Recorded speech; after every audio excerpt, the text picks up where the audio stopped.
I'm Sarah Hodges, and welcome to Executives Uncut.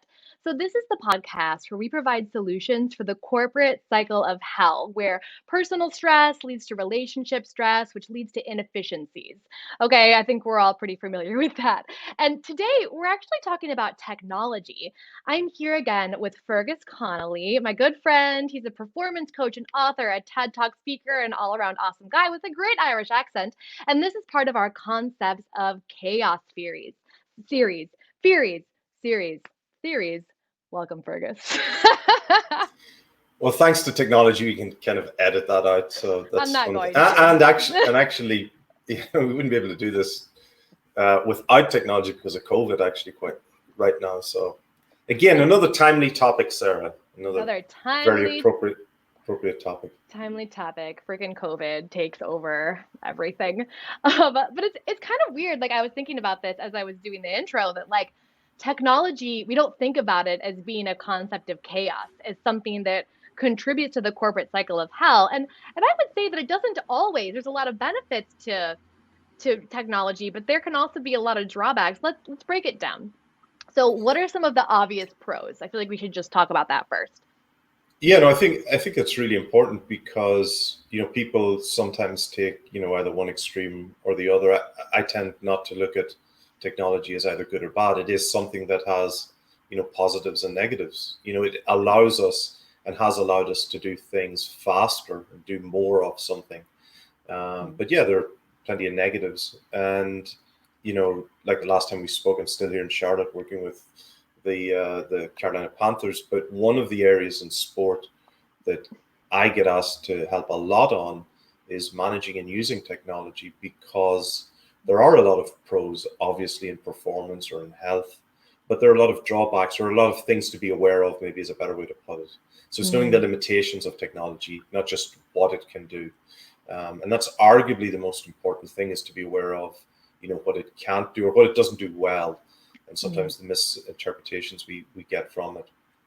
Yeah, I think that's really interesting. I mean, it can collect a lot of data really fast for decision Yes. making, and it can provide a lot of objectivity even through AI. You can kind of, you know, almost delegate your decision making to AI in a sense if you want to get really crazy with tech.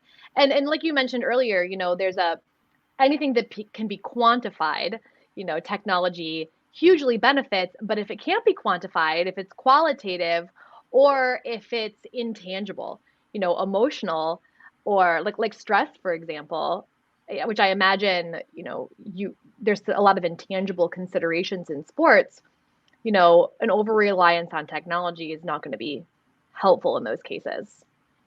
Yeah, you touched on a few really important points. Like, first of all, technology does provide us with a lot of data, but not necessarily knowledge. And there's a huge difference. So Mm. initially, a lot of organizations do mistake, gathering a lot of data as being useful when it's not always useful. But also, sometimes the quality of the data is something as well. People are not aware of, well, I'm collecting all of these data points, but how accurate is it? Yeah. And that's something that happens quite a lot. And then with AI can be very helpful, but the process is like, in order for you to set up your algorithms, you have to make sure that they're right first. And if they're wrong, it's not going to correct itself. You know what I mean? It's just going to keep producing data. So those things are really, really important. And then, as you mentioned, there are so many things that we can't measure, and that's something that particularly in military and sport, that they are all too aware of now, because over the last probably 10 years, there's been a lot of data collected, a lot of information, but perhaps decision making hasn't necessarily improved at the same rate. So just because you've got more data doesn't mean that your decisions are better. It just means you've got more data to sometimes wade through to make decisions. Interesting. So in a sense, it can kind of handicap you, it can slow you down, Yes. which is Yeah. kind of what you were saying earlier too. I mean, like, in any business, mine as well, there's a lot of automation that I rely Yeah. on. And as I'm developing my leadership institute, even more so, I need emails automated to let people know their next course is dropped, things like that. But everything has to be perfect before you start. And that's really challenging because you can't make any revenue until it's perfect, right? You can't, it makes it more challenging to iterate on it because you have to kind of keep fixing the whole system. Um, I don't know, it can be, I think it can be really frustrating, and it can prevent a lot of companies from moving forward if they're relying so much on automation. Yeah, and I think sometimes there's a misinterpretation of what technology does. Like I always describe it as a calculator. It will do exactly what you ask it to do, Hmm. quicker and faster than you can do it, and do more of it. But Yeah. it's not going to actually solve, if you put in the wrong numbers, it's still going to give you the right answer for the numbers you put in. So you always need to remember that it in itself is not going to solve the problem. The calculator is not going to know what numbers to calculate until you put them in. So it's really understanding that, and where it's particularly important is understanding that in, for example, most of the situations we find ourselves in, we're dealing with people, and technology Hmm. works exceptionally well in manufacturing and industry, where you're dealing with machines that are somewhat predictable and mechanistic. But with humans, it's a uh, completely different world, and not everything can be measured when it comes to people. And that actually is probably the biggest mistake that companies make when it comes to technology and numbers and data and metrics. Yeah, that's the intangible piece that we were talking about. Like measuring for emotion is really challenging, measuring for workplace happiness, stress levels. And unfortunately, a lot of organizations don't prioritize and and value, measurements that they can't measure, right? Like, or like intangibles that they can't measure, that doesn't give them a concrete number, because it's hard to draw a linear relationship between something intangible like stress and the bottom line, or ROI. Yeah, and also, so sometimes it can shift the focus to simply looking at tangible or objective quantifiable metrics, when the actual solution or the actual outcome is a combination of quantifiable and qualitative metrics. And that's something that so for example, if you have, just use the restaurant example, if it's a case of just simply producing food and you just count the number of meals that you produce, that you're not actually measuring the experience. And some of those things are subjective. It's very hard, it's more difficult to measure them, but that actually doesn't mean that they're less important. In some cases, that's more important than the actual, just purely the number of meals or the ROI as you speak about, particularly for long-term success. For an immediate Yeah. success, you can make an argument, but for long-term success, it's having the qualitative and quantitative aspects of performance measured. That's what's most important. That actually reminds me of something I was told about a little while ago, which was these things called bond touch bracelets. Have you heard of these? I have not. Well, if you have a Let's long hear. distance Let's hear it, Sarah. relationship, okay, so let's say that you and I were madly in love, and you live in California and I live in Michigan, then what you might do is say, "Oh, for our anniversary, Sarah, I'm going to get you a bond touch bracelet." Yes, we're not in love, we're just very good friends. But just telling that to our viewers. But basically, the bond touch bracelet means, like, if you're thinking of me, apparently you can press it or something. I don't really know how it works, but the other person feels it. And so you get this like tangible, like this person is feeling you. It's like there's an episode of Big Bang Theory where they have like a kissing machine, and you could like French kiss it, and somebody like else who had the machine would feel your tongue movements. You could like French kiss the machine, but it's like you're French kissing them. These are all ridiculous things, but the bond touch bracelet is actually real. But what's interesting is that, so here's this technological innovation, right? That's supposed to help people have more of a tangible connection long distance. But it doesn't mean you don't still pick up the phone and call your girlfriend. Like, if you were touching the bracelet, I'd be like, that's great. But if you stopped picking up the phone and calling me, I'd be pretty pissed at you, Fergus. You'd be having a conversation Yeah, about your like you. relationship. Yeah, or like, I mean, if it's three touches, like how many touches before you actually pick up the phone, and Right. that's where, and Pick up so the phone. yeah, like, I mean, like I generally have a rule, if I get three texts in a row from someone, okay, it's time for a phone call. Hmm. And I've had, there was somebody, it was actually a team I was working with years ago, and a coach came to visit, and he found it just ludicrous, which it was, that some of us were just sending emails across the room to somebody else rather than getting up, walking over, and having a conversation. But it was a wonderful way of highlighting the fact that, we were starting to rely more on technology. And these were one line emails, maybe, you know what I mean, rather than getting up, walking around. Yep. And the other thing is that it's a perfect example. You can send a text message and read it four different, or get a text message and read it four different, or not get a text message and read into that four different ways. Why haven't they replied? They didn't reply fast enough, or whatever it might be. And that starts to, as we spoke about in one of the other episodes, feed into stories that we tell ourselves.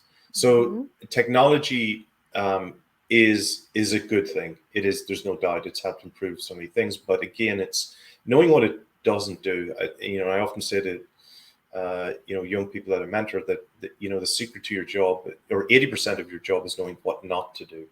So just because you have it doesn't mean that you need to use it. And just to give an example, I first became aware of that so in sport, we've got all of these monitors. You can measure everything on a player, but you can measure how fast they run, how far they run now in games. And we would come in after some games and our players would have ran more, maybe a mile more than the opposition, and still get destroyed. And we were focusing on trying to create the fittest team, but we had missed the fact that actually, tactical awareness, like knowing where to be, a metric that you can't measure, or we couldn't measure properly at the time, we weren't even focusing on that because we were only worried about the things that we could measure. And that was one of the first times I started to realize, okay, there's a limit to technology, and knowing what we can measure, what we can't. Yeah, and so I think that when anyone is taking on new technology or looking at data from technology, that's gathered from technology, that it's really important to when you're going to implement it, to understand your intention, right? So back to the bond bracelet, I'm really excited about this analogy. If you and I are madly in love and you got me a bond bracelet, it's are you going to use it for the intention of like me not texting you so much, or are you going to use it for the intention of an added way for us to communicate, right? And being really clear about that for all of your technology use, especially in an organization, I think is really important. And then after you use the whatever technological innovation that you're using or data that you are collecting, being really clear about what you're looking for, the limitations of it, and how you are interpreting that data. For example, back on my whole weight loss journey, when I some of my viewers may not know, I lost 90 pounds in a past life. And when I was losing weight, the Fitbit came out, and I was like, oh, this is super cool. I'm going to get this Fitbit. What was happening is with the metric that I was getting, I was like, oh man, I'm burning this amount of calories every day. I can eat this much more. And it actually slowed down my weight loss because of how I was interpreting the data.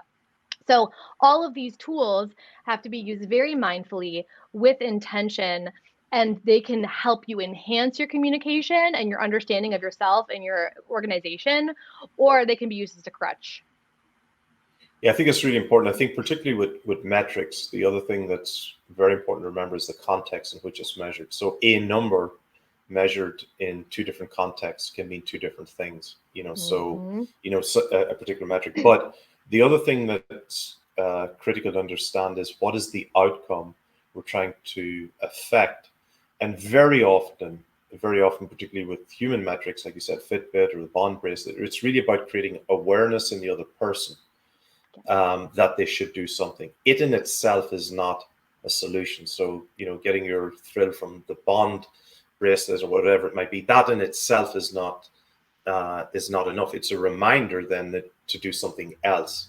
And so one of the things that, I spend a lot of time with companies and people when they invest in technology is establishing what the outcomes are and the pathway as well. Because sometimes some technologies are very useful for a period of time to create awareness, affect change, and then stop them for another period of time and reintroduce them now to move to another stage. Because that pathway is really, really important. Because you see with a lot of technologies that they're used maybe for a few months and then, somebody's not using them any longer, or they plateau. So it's knowing what that long-term pathway is. That's really, really important. Yeah, we have another podcast on the vision, and it sounds kind of like you're talking about, how knowing your vision and understanding how the technology I can't talk today, integrates with that vision and helps you reach it, and then also, often addressing, okay, or evaluating, is it still helping? Is it still working for us? And if it's not, then move to something else. Yeah, and constantly evaluating. There's been plenty of instances where, particularly in military situations, people have made calls based on technology alone. So it's only been technology intelligence as opposed to combining it with human intelligence. That's the really important thing. It's the synergy of all of those things and why we make and how we make better decisions to lead us towards that vision. Yeah. Well, and then so that's like how we can, use technology toward our vision. But what about just everyday interactions with employees or like a staff's communication with each other? What are some things that executives can do to help make sure that, technology is being used with intention to enhance communication and not as a crutch? Yeah, I think the frequency. I think one of the biggest challenges is that technology is always on, but that doesn't mean that your employee is. Oh, that's a good And point. Yeah. it's a case as well that if you send a text in the evening, in the afternoon, just be aware your staff member might be doing something. So maybe it's a case that you take a note and decide to send it at 9 a.m. Like, can it wait? Is it that important? Is it Mhm. really that important that you find out whatever it might be, late in the evening? Can it wait? And I think that's really important for people, just to respect that they have a life outside of work, because now, very often you could be sending work texts late at night. Now, if it's not a problem for the other person or for you, that's fine. But it's just respecting and recognizing that sometimes that can be adding stress where people never truly switch off. And so, yeah, Yeah. I really encourage people to use, the bedtime settings so that the phone just doesn't beep after 7:30 in the evening. You made a really good point though that, people may not care, right? They may actually be working at odd hours, especially in a Yeah, remote work environment. A lot of people are working after their kids go to bed, right? And so I think that don't assume. Don't assume they're awake. Don't assume, like, ask them in a separate conversation, what are your limitations in terms of when you're open to communication from me, and not because I want to respect that.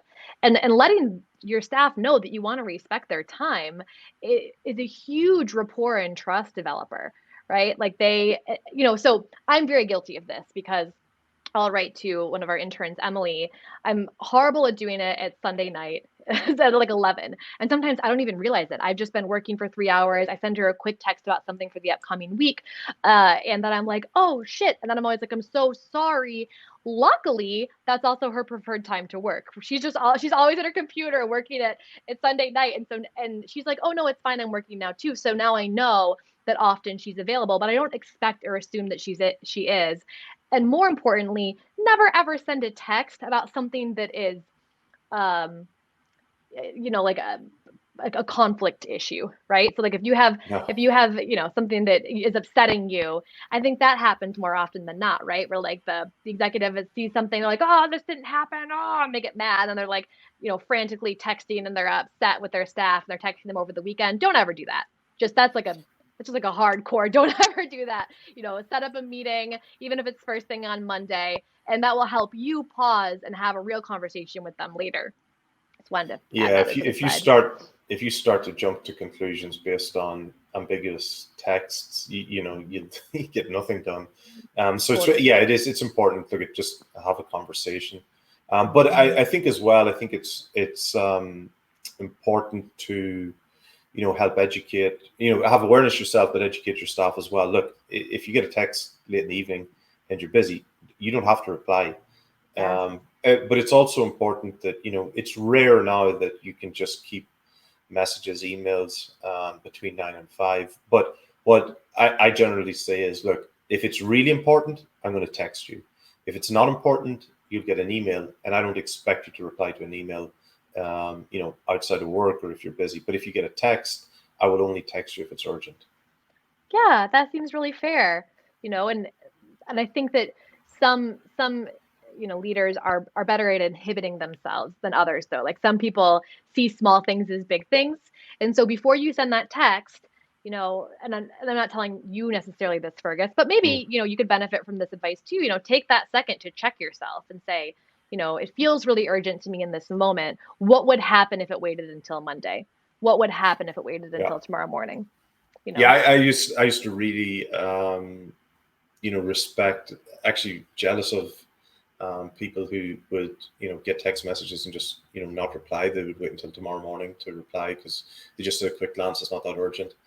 I used to go, man, that's really, really good discipline, because I would have been forced to reply and, then go get my laptop and open it up. So just having that discipline to take my time and go, yeah, I can get to that in the morning. It's not urgent. That's really, really impressive. And I think it's a very good skill for people to try and learn, because now, it's not that long ago you only got text messages. Now you're getting emails, documents, presentations on your phone that you can edit. It's ridiculous.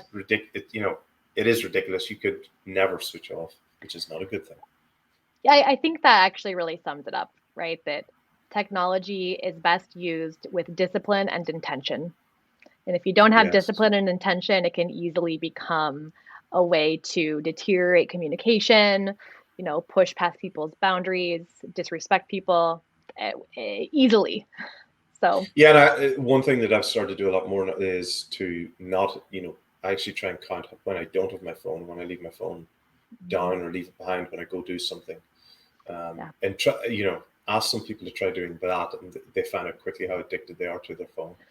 So true.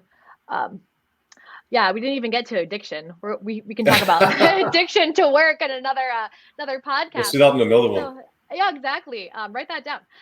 Okay, cool. So let's get to some tips. So here's one of my favorite tips, and I think it's especially important in a remote work environment. Find a way to tangibly connect with your employees. Don't send them a bond bracelet. That's weird. But you can send them a different gift, like a little gift, even some snacks or cards to their home address. It just lets them know that you're thinking of them in an appropriate physical way, which sometimes people really need. And then, evaluate what in your organization is important but is difficult to measure with technology. And how can you prioritize intangibles such as stress? Just take a second this week to evaluate that. And then we were just talking about this. Look at your text and email history. Have you been respecting your staff's personal time? Have you been using technological communication with discipline? Evaluate that. And then for our coaching challenge of the week, just take inventory of your personal and professional technology use. Okay. Are you using tech with intention and discipline, or are you using it as a crutch?